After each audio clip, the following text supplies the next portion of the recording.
जाना, जाने ये रास्ते ले जाते हैं अब कहाँ बताना। यूं ही बस चल पड़ा, मुझको कुछ भी खबर नहीं, खबर नहीं। मैं हूँ एक मुसाफिर, हम सफर भी नहीं, भी नहीं। इनमें भी मैं ही हूँ, इनमें भी मैं नहीं। नमस्ते जूली टाशी दिलेक, आप सभी का ट्रैवल गर्ल में फिर एक बार स्वागत है। लाइफ इन विंटर्स पार्ट 2 में आपका स्वागत है। तो आप सभी ने देखा लाइफ इन विंटर्स पार्ट 1 में कितनी ज़्यादा बर्फ़ पड़ी थी यहाँ पे और किस तरह से बर्फ़ का मज़ा लिया जाता है। और यूँ तो बर्फ़ देखने में अच्छी लगती है, बर्फ़ का मज़ा सभी उठाते हैं, परंतु उसके पीछे का जो स्ट्रगल होता है और उसके जो पीछे का जो सर्वाइवल होता है वो यहाँ के हमारे जो पहाड़ी लोग हैं वही जानते हैं। तो इस वीडियो में हम जानेंगे किस तरह से हम यहाँ पे मैनेज करते हैं सर्दियों में और क्या चीज़ें होती है जो हम सर्दियों में करते हैं। तो आइए देखते हैं लाइफ इन विंटर्स पार्ट 2।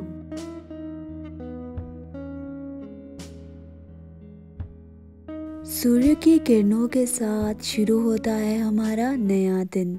सबसे पहले सुबह उठकर हम आग जलाते हैं, क्योंकि बाहर बहुत ज़्यादा ठंड होती है तो सबसे पहले हमें जलाना होता है आग। और सर्दियों में हम हमारे गुन्नंग के पंठंग में रहते हैं, यानी कि हमारे सर्दियों के कमरे में जो लकड़ी और मिट्टी से बने होते हैं, जिसके कारण ये सर्दियों में गर्म होते हैं। ये पौराणिक घर बेहद ही मजबूत और साथ ही साथ सर्दियों में गर्म होते हैं।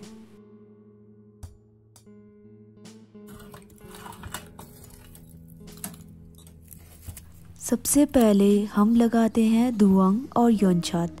दुआंग हम हमारे किमशु यानी हमारे घर के देवता और देशांगुसत यानी हमारे गांव के देवता श्री सकोलिंग दोम्बर जी को लगाते हैं।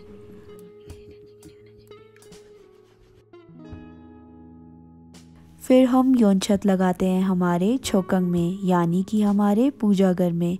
हम यहाँ छन में लगाते हैं, यहाँ हम दिया जलाते हैं और हम यहाँ भगवान बुद्ध की पूजा करते हैं।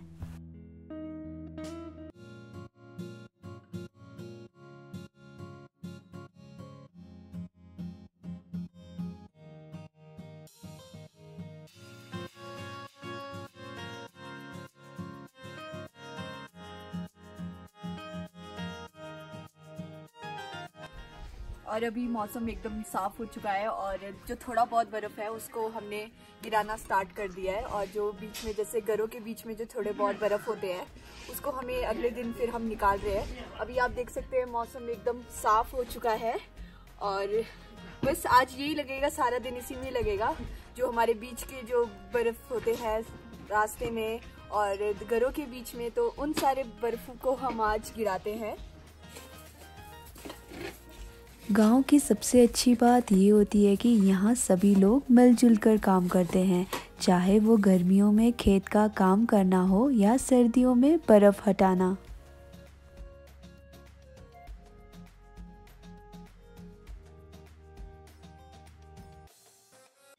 अभी हम जा रहे हैं हमारे खेत में जिसका नाम है कटपा, जो कि हमारे घर से लगभग आधे घंटे की दूरी पे है। तो वहाँ पे हमने जो हमारे ड्राई लीव्स होते हैं उनको स्टोर करके रखा होता है। तो फिर उसको हम अभी जो ड्राई लीव्स है उसको उठा के पैक करके बोरियों में फिर हम उसको अपने शनंग में ले जाते हैं, जहाँ पे हमारे गाय बकरियाँ पशु रखते हैं, ताकि फिर उनको सर्दियों में हम उनको खिलाते हैं।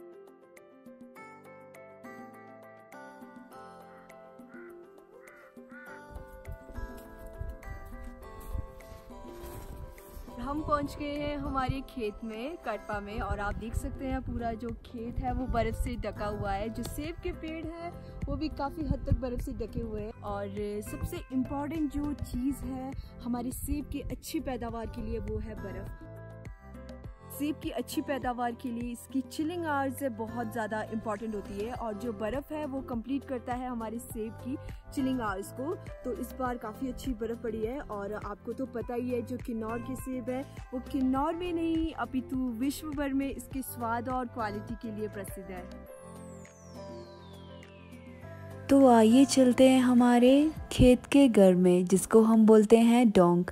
डोंक हमारे यहाँ मिट्टी, पत्थर और लकड़ी से बने होते हैं।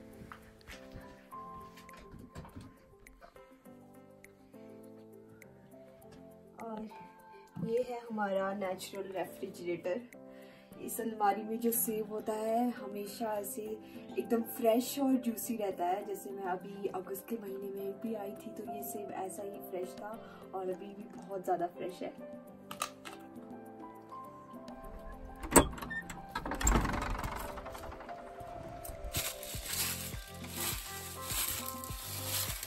तो आप देख सकते हैं यहाँ पे जो सारे पत्ते हैं वो स्टोर करके रखा हुआ है। तो इसको धीरे धीरे करके हम फिर अपने शमीन में ले जाएंगे।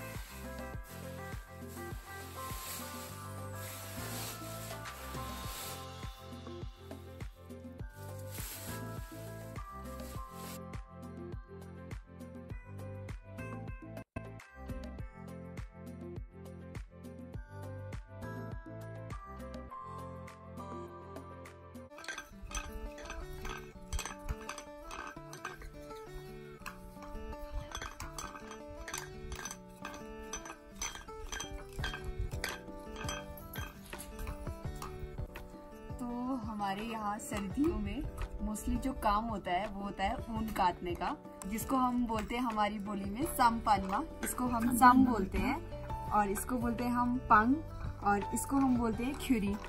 तो इस तरह से हम ऊन काटते हैं। यहाँ पे ठंड काफ़ी ज़्यादा होती है तो हमारे जो कपड़े होते हैं वो ज़्यादातर ऊन के होते हैं। आप देख सकते हैं ये आपी और मम्मी ने जो डोरू पहना है ये ऊन का ही बना हुआ है। तुम्हारे गाँव कपड़ा काटना है सब्जी का काम ऊन काटना है। आप ही तो बहुत पहले से ऊन काट रहे हैं। आप ही को कितने साल हो गए ऊन काट के? अच्छे क्वेश्चन जो 100 साल है। 100 साल तो आप ही 100 साल के तो आप ही गिरंग में लो गिरंग क्या आप ही है आप भी 95 इयर्स के हैं तो बहुत पहले से आप ही जो है ऊन काटते आ रहे हैं। तो आप ही को बहुत अच्छा लगता है ऊन काटना। और आप ही ने जो पहना है ना ये बेकरेड हो रही है, ये बहुत ज़्यादा गर्म होता है इसलिए जो बड़े बुजुर्ग है वो मोस्टली यहाँ पे सर्दियों में बेकरेड और ही पहनते हैं। सर्दी में ऊन काटना है काम। और क्या काम करते हैं? बर्फ पहनना और क्या करना? बैठना, ऊन काटना, रात ऊन काटना, दिन को काटना। और खाना पीना नहीं खाना, दिन को खाना, सवेरे खाना, रात को खाना। अच्छा 3 बार खाना। अच्छा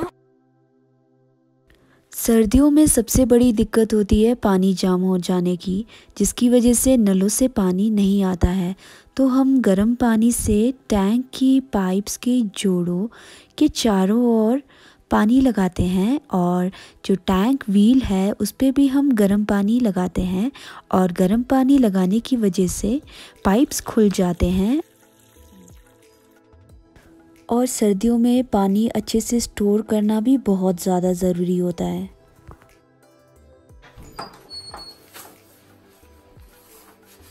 ये है हमारा स्टोर रूम जहाँ पे हम अपना राशन और जो भी हमारी खाने की चीज़ें होती हैं उसको स्टोर करके रखते हैं। यहाँ पे काफ़ी ज़्यादा बर्फ़ पड़ती है सर्दियों में तो रोड्स वगैरह ब्लॉक हो जाते हैं, तो इसलिए हमें अपने राशन का इंतज़ाम पहले से ही करके रखना होता है। आप देख सकते हैं आटा, चावल सब कुछ स्टोर करके रखना होता है हमने। यह है सूखे हुए टमाटर। जब टमाटर का सीज़न होता है तो हम टमाटर को सुखा के रख देते हैं और फिर सर्दियों में हम इन्हीं का यूज़ करते हैं। और ये जो सब्जियां हैं जैसे ये ओगला की सब्जी है, इसको भी हम सीज़न जब होता है तो हम सुखा के रखते हैं और फिर इसको ड्राई हम यूज़ करते हैं। इसका सब्जी भी बनाते हैं और चावल के साथ भी खा सकते हैं। खेतों का जो अनाज होता है उसको भी हम स्टोर करके रखते हैं। जैसे कि आप देख सकते हैं ये जौ का सत्तू है, ये ओगला का आटा है और ये फाफड़ा का आटा है। ओगला और फाफड़ा से हम चिल्टा और दूध, जिसको हम बाड़ी या कौन भी बोलते हैं, वो बनाते हैं। ये जो मीट होता है इसको भी हम सुखा के रख देते हैं क्योंकि यहाँ काफी सर्दियाँ होती है। हम मीट का सेवन ज़्यादा करते हैं क्योंकि इससे हमारा जो बॉडी टेम्परेचर है वो मेंटेन रहता है। और ये आप देख सकते हैं ये ड्रम्स है, इसमें भी हम आटा और चावल स्टोर करके रखते हैं। यहाँ पे सर्दियों में बर्फ़ काफ़ी पड़ जाती है तो कभी ऐसा होता है कि जो रोड्स होते हैं वो ब्लॉक हो जाते हैं, तो इसीलिए हमारा जो स्टॉक है राशन का उसको मेंटेन करके रखना हमें ज़रूरी होता है। और सर्दियाँ काफ़ी होती है तो इसलिए जो हमारा राशन है वो ख़राब नहीं होता है और लगभग हम 1 साल का जो राशन है वो स्टोर करके रख सकते हैं एट अ टाइम। और ये है हमारा पिंचुंग जिसको हम कठार भी बोलते हैं। इसमें हम अपना अनाज जो होता है उसको स्टोर करके रखते हैं। तो आइए इसको खोलते हैं और इसको बोलते हैं टोकुत। और ये आप देख सकते हैं कितना पुराना ताला चाबी है जिसको हम अपनी बोली में बोलते हैं जोना।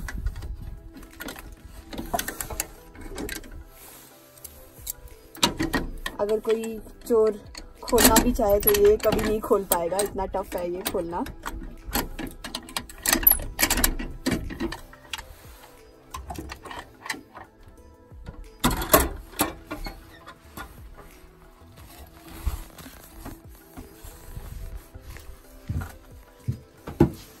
तो यहाँ पे आप देख सकते हैं यहाँ पे हमने अपना अनाज स्टोर करके रखा है। ये है नंगा जौ और ये है जौ। नंगा जौ और जौ दोनों का हम सत्तू बनाते हैं और सत्तू को हम नमकीन चाय और चुल्ली के तेल के साथ खाते हैं जिसका हम चपा बना के खाते हैं। ये जो हमारा चुल्ली और सूखा हुआ सेब होता है उसका हम दारू लगाते हैं और जो पहला जो बॉटल निकलता है उसको हम मूरी बोलते हैं। और मूरी जो होता है बहुत स्ट्रांग होता है और ज़्यादातर इसको हम पूजा पाठ के लिए इस्तेमाल करते हैं। और ये है गेहूँ, ये दोनों इसमें गेहूं रखा है। और ये जो आप कंपार्टमेंट देख रहे हैं ये लकड़ी का बना है, इसको हम बांगात बोलते हैं हमारी बोली में। ये आप देख सकते हैं ये है ओगला और ये है फाफरा। ओगला और फाफरा का हम चिल्टा बनाते हैं। ये जो पिंचुंग है काफी पुराना है, तो पुराने होने के साथ यहाँ पे चूहों ने इसको आक्रमण करना स्टार्ट कर दिया था। तो हमने ये जो शीट है इससे पूरा जो पिंचुंग है उसको अच्छे से कवर कर दिया ताकि चूहे से हम इसको बचा सके। और ये आप देख सकते हैं इसको भी हम स्टोर करके रखते हैं। इसको हम चोकोर बोलते हैं। ये गाय के लिए, ये चोकोर को हम गाय को देते हैं। हम अपने पिंचुंग यानी कि जो कठार है उसमें हम अपना अनाज इसीलिए ज़्यादातर स्टोर करके रखते हैं क्योंकि यहाँ पे कीड़ा लगने का खतरा नहीं होता है, तो हम इसको सालों साल स्टोर करके रख सकते हैं।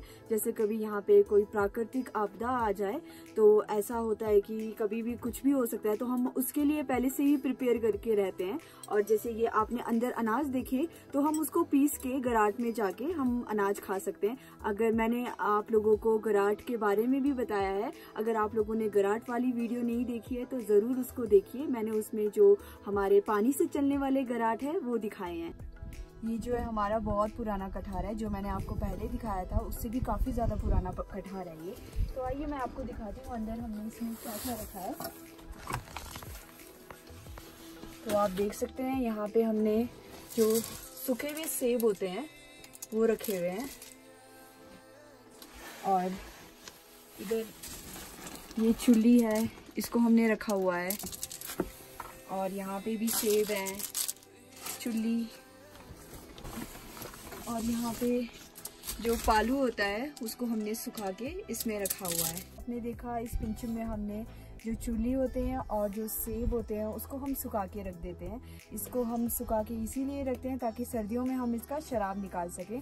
और ये जो चुल्ली होता है इसको हम हमारी जो गाय होती है उनको भी कुल्थो बना के देते हैं, जिसको हम फांटिंग भी बोलते हैं।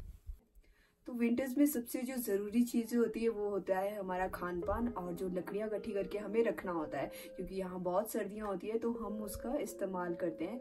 तो सर्दियों की तैयारी हम काफ़ी पहले से ही कर देते हैं। तो आपने देखा किस तरह से हम अपना जो अनाज होता है उसको स्टोर करते हैं। तो आइए देखते हैं किस तरह से हम हमारी जो लकड़ियाँ होती हैं उसको स्टोर करते हैं।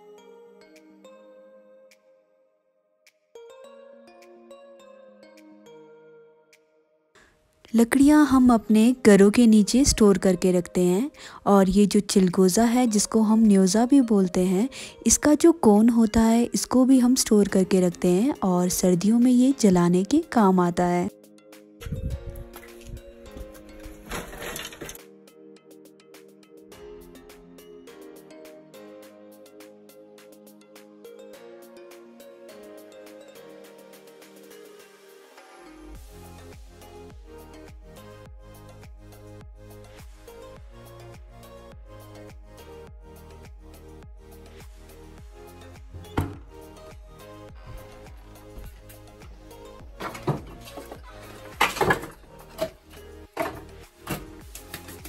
तो जो हमने लकड़ियाँ नीचे स्टोर करके रखी होती है घरों के नीचे, उसको हम काट के ऊपर ले आते हैं और इसको हम बोलते हैं सिंकरंग।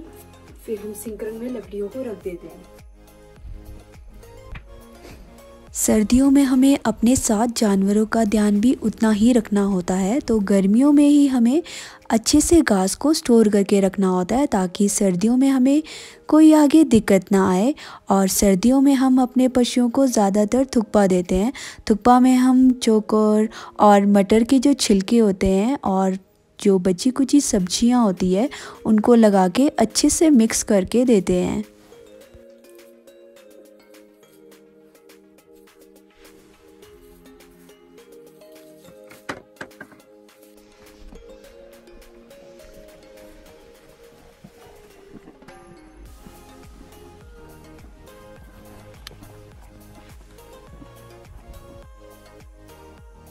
किन्नौर में सबसे ज़्यादा जो सेवन किया जाता है सर्दियों में वो है नमकीन चाय यानी साथ चाह, और जो खाना होता है हम मेलिंग में ही बनाते हैं जिसको हम बुखारी भी बोलते हैं। और हम कर रहे हैं मोमोज़ बनाने की तैयारी जिसको हम हमारी बोली में कापो भी बोलते हैं। तो हम मीट को छोटा छोटा काट देते हैं और प्याज को भी छोटा छोटा काट देते हैं। प्याज, मीट, काली मिर्च, नमक लगा के हम अच्छे से मिक्स कर देते हैं और मिक्स करने के बाद हम कापो को स्टफ़ कर देते हैं और हम कापो बनाते हैं मोक्टू में।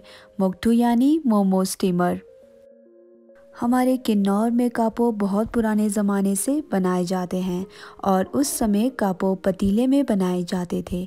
आजकल हम कापो बनाने के लिए मोक्टू का ही इस्तेमाल करते हैं और हमने चढ़ा दिया है मोक्टू मेलिंग पे, तो मेलिंग पे ये अच्छे से पक जाएगा।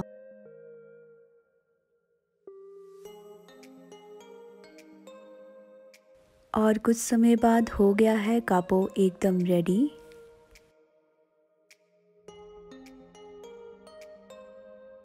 कापो खाने के बाद सूप पीना बहुत इम्पॉर्टेंट होता है क्योंकि सूप हेल्प करता है कापो की अच्छी डाइजेशन में।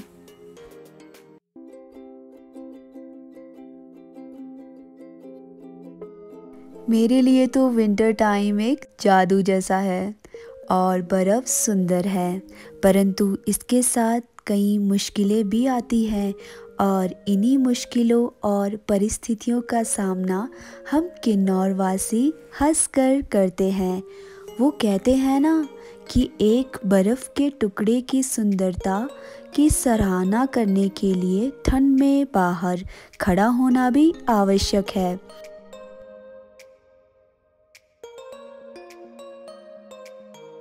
और हम किन्नौर वासियों के लिए सर्दी एक मौसम नहीं, ये एक उत्सव है। और इसी के साथ मैं लेना चाहूँगी आप सभी से विदा। जल्द मिलेंगे अगली वीडियो में, तब तक के लिए बाय बाय।